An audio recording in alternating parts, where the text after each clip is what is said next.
আপনার মুখের মধ্যে ব্রণ, আপনার মুখের মধ্যে কালো কালো দাগ কি যাচ্ছে না এত কিছুর করার পরেও?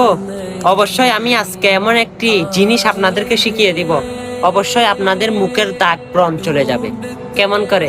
কারণ আমার প্রিয় নবীজির কথাগুলো তো 100% সত্য। আমার প্রিয় নবীজি বলে যে আমার হাদিস একজন মানুষের কাছে পৌঁছে দিল, তার মুখ কিন্তু নূরের মতো উজ্জ্বল করে দেওয়া হলো। হ্যাঁ, আপনি কি করবেন তাহলে? আমার রাসূলের হাদিসটা মানুষের কাছে পৌঁছে দিবেন।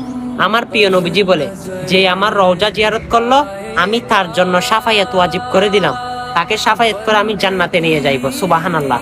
অবশ্যই এই হাদিসটা একটু মানুষের কাছে পৌঁছে দেন, দেখবেন আল্লাহ রাব্বুল আলামিন আপনার ওই মুখকে নূরে পরিপূর্ণ করে দিবে। সেটা যদি চান তাহলে হাদিসটা শেয়ার করে যান। আমিন আমিন। वापस नहीं आएंगे।